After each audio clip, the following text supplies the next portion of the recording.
The Gospel of Barnabas, edited and translated from the Italian manuscripts in the Imperial Library at Vienna by Lonsdale and Laura Ragg, with a facsimile, published probably around 1907.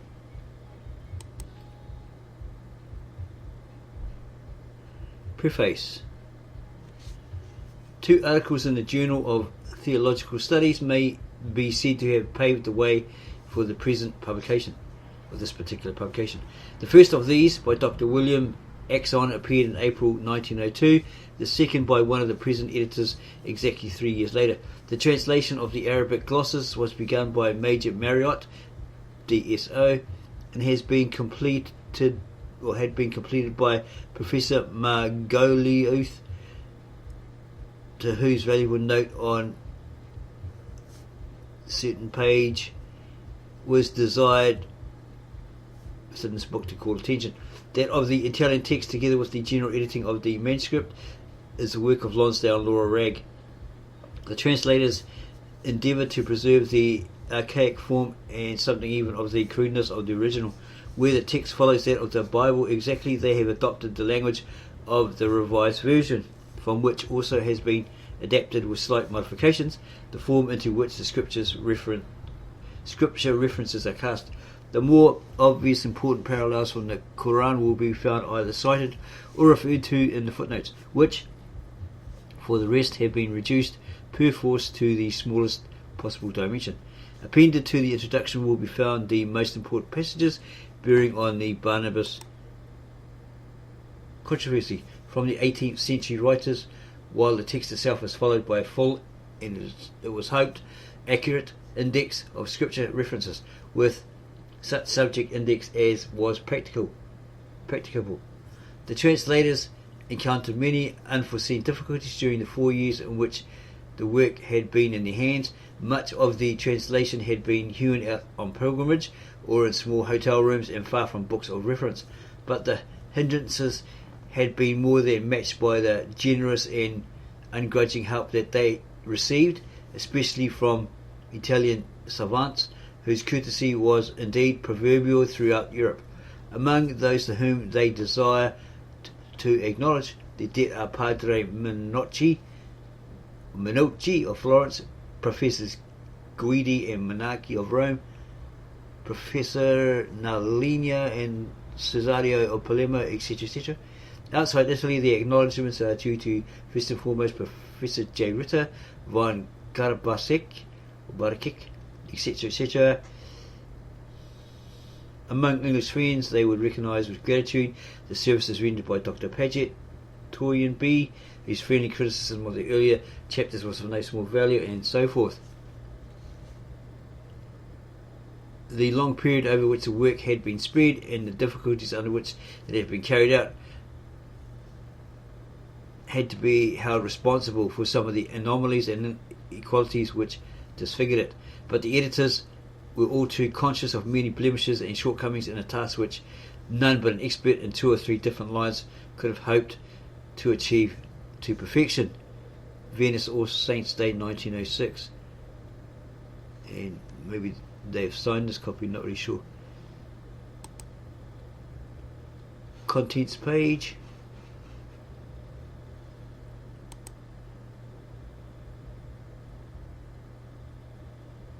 Introduction.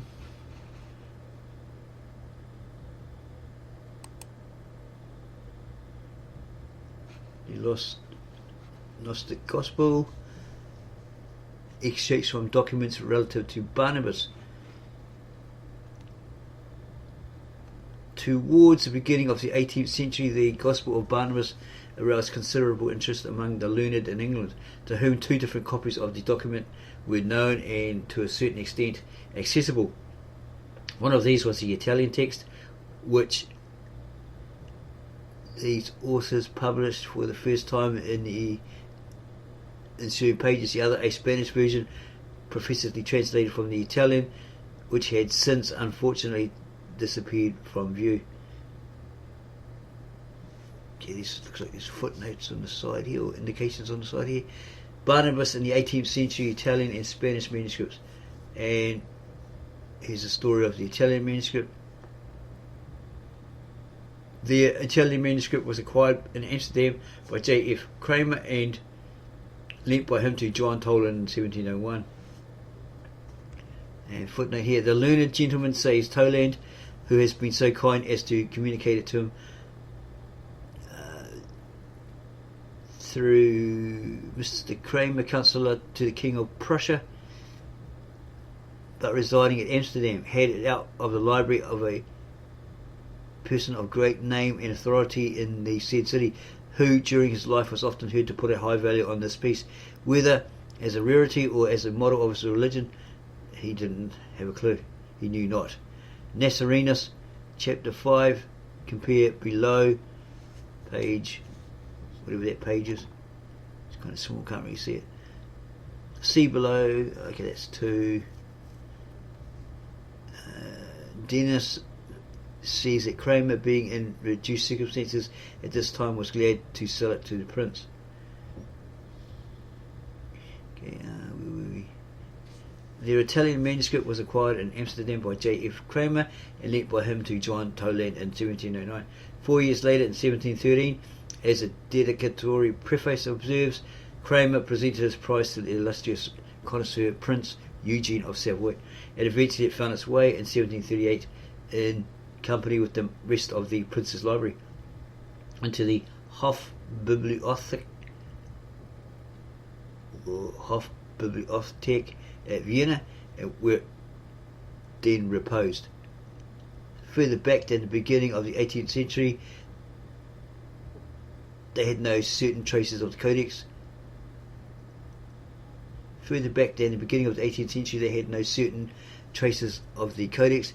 Though an ambiguous reference to the preface to the lost thereafter copy of the Spanish version seen and described by Sale in 1734 may possibly indicate that their Italian manuscript was once in the library of Pope Sixtus V, 1585-9. A Spanish manuscript was lent to Sale by Dr. Home, rector of Headley in Hampshire. It passed subsequently into the hands of Dr. Thomas Monkhouse, Fellow of Queen's College, Oxford, by whom both the text and the translation were communicated to Dr. White, Bampton lecturer in 1784. Here's the story of this Spanish manuscript. Dr. White refers to this manuscript in the 8th of his lectures and appends several extracts from the English translation. These and 4 short passages of the original cited by Sale, together with Sale's notice in the preface to the reader of his edition of the Quran, represent the sum of the present knowledge of the Spanish version. And below in the footnote indication here, there's footnotes. The will of Dr. Monkhouse, dated July 23, 1792, contains no mention of this codex, which he is thought to have presented to his college library. All attempts to discover it in Queen's College library have, however, been so far unsuccessful, and equally fruitless have been these authors' inquiries addressed to the authorities of the principal libraries in England and on the continent.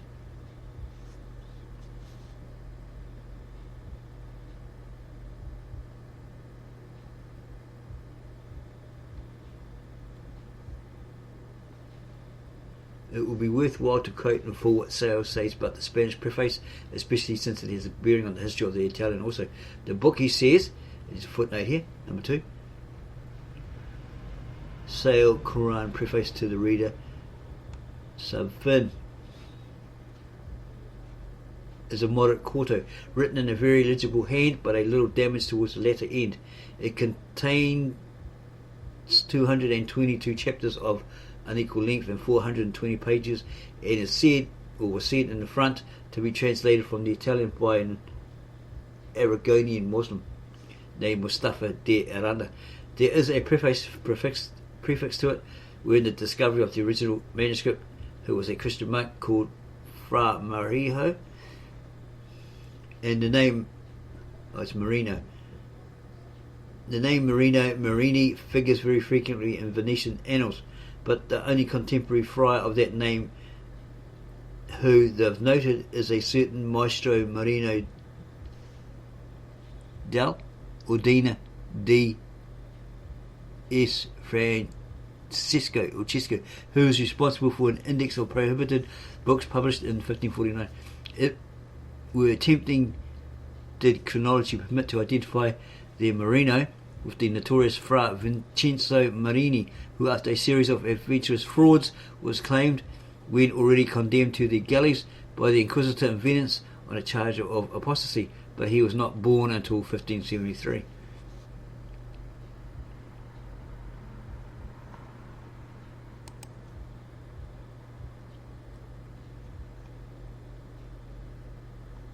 There's more information here.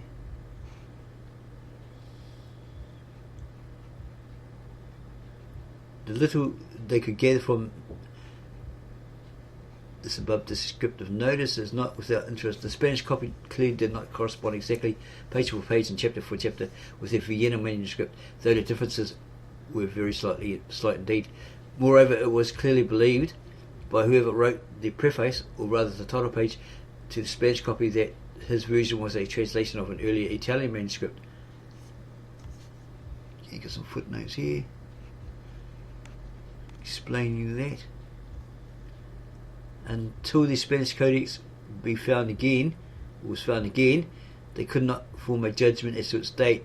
Sale's account of its script, a very legible hand, is too vague, or was too vague, and White had not described it particularly. It remained to consider whether their Italian Codex might conceivably be the book so piously filched or fabricated by Fra Marino. The critics of this 18th century dated it about 1470 to 80, or a little earlier.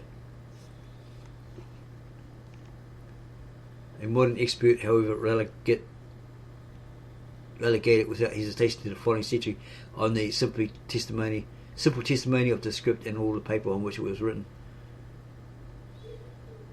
Then they examine it. Some more notes on it.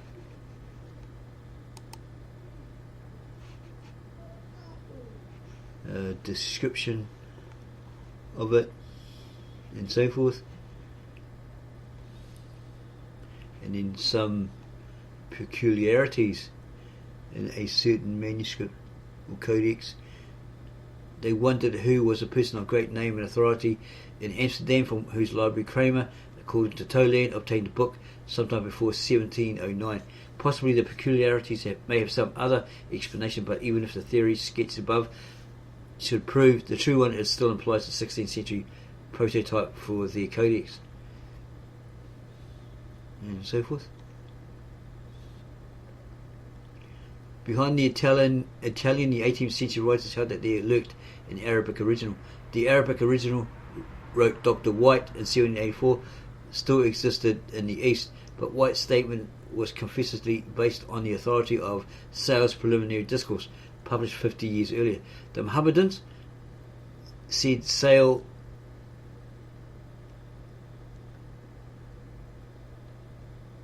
in that time to have a gospel in Arabic attributed to Saint Barnabas.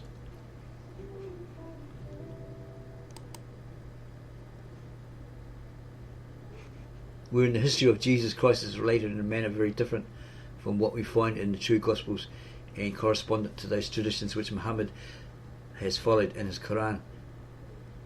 But then they turned to Sales and preface to find him thus confessing he had not seen the Gospel of St. Barnabas when this little he had said of it in the preliminary discourse and the extract he had borrowed from M.D. La Manoia and M. Tolan were printed off.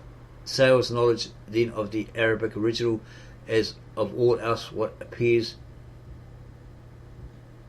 or save what appears in his preface to the reader, is after all second hand and based on the publication of La Manoia in 1716 and so forth.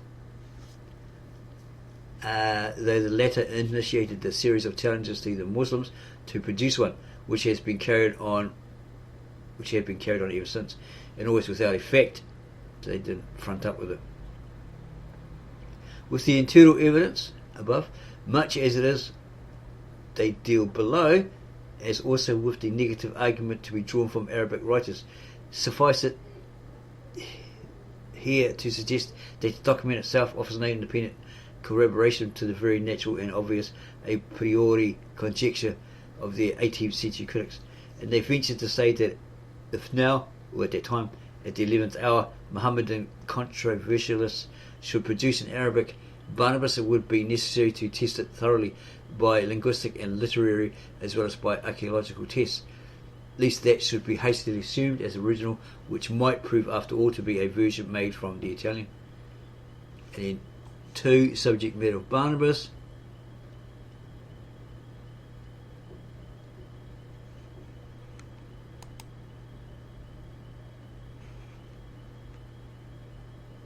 And talk about the apocryphal books.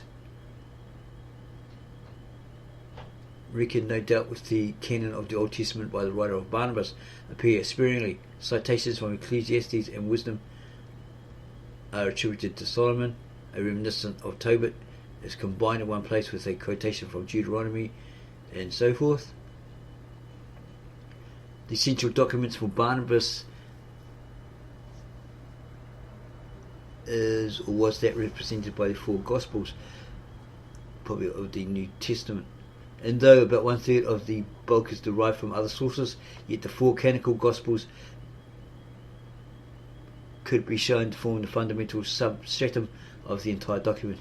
The distinctively Mohammedan and Talmudic matter was introduced, as it were, parenthetically, and mostly into discourses put into the mouth of Christ. So they're adding words to the mouth of Christ that he never uttered, by the looks of it, or by the sounds of it. The Gospels supply the framework of the narrative and a large proportion also of the discourses. Thus the story begins with a combination of the opening narratives of the 1st and 3rd Gospels: the Annunciation, Nativity, Circumcision, Visit of the Magi, Flight into Egypt, Massacre of the Innocents, and Finding in the Temple, when Jesus was found in the temple, talking to the priests, etc. The central portion deals with the prophetic ministry, initiated when Jesus was 30 years old, and is occupied with journeyings, miracles, parables, and ethical and eschatological discourses, in which, though a very unscientific harmony of the Gospels is implied, yet the general outline of the canonical narrative can be discerned. Finally, the last pages record a Paschal Supper, a betrayal, a trial, and a crucifixion, to which each of the 4 Gospels has contributed its quota, though the sequence is perhaps mainly that of the 4th, and the Gospel concludes with a reappearance of Christ to his intimate followers or his disciples, and his ascension into heaven.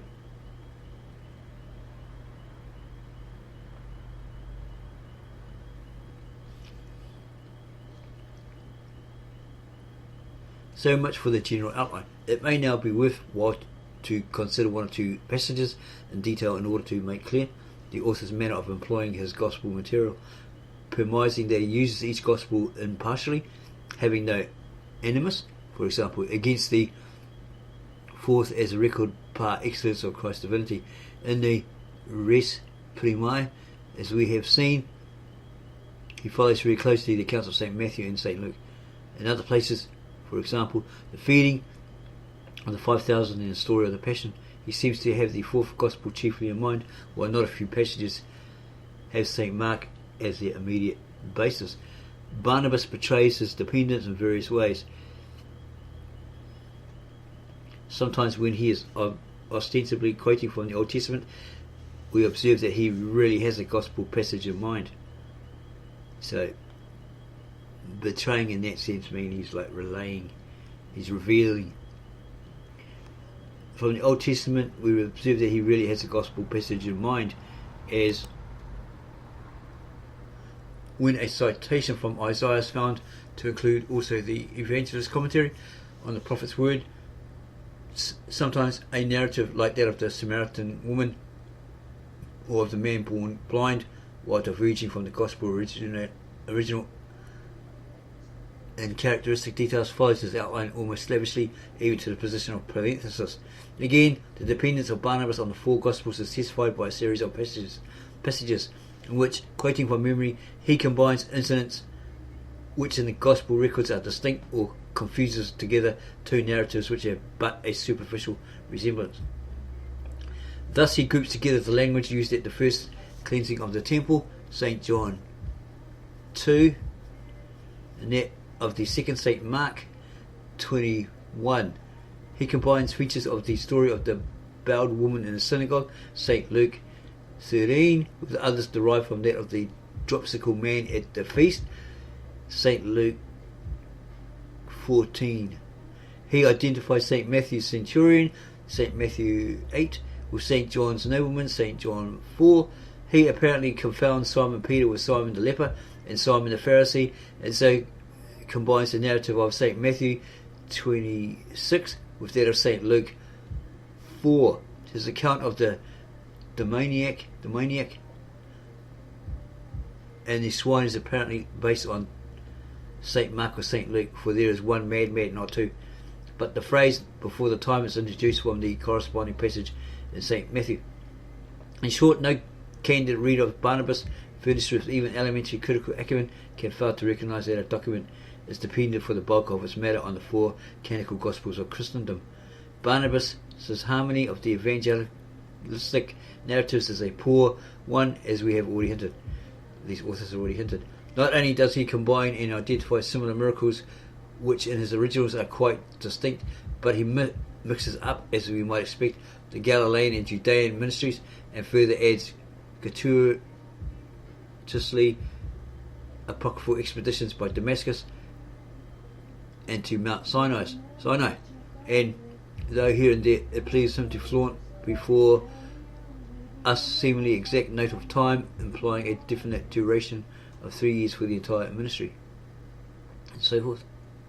Yet the general impression is vague in the extreme, and the general sequence and chronological scheme of the Gospels are very largely ignored.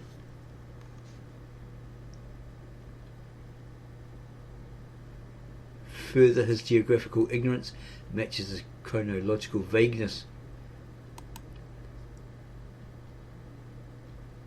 Barnabas is ignorant of Palestine and of the first century. He at any rate possesses, unlike the author of the Quran, a first-hand knowledge of the Christian scriptures. No one can read many passages of his work without being impressed with this. His occasional inaccuracies are outweighed by a very general and intelligent knowledge alike of the Old Testament and of the New.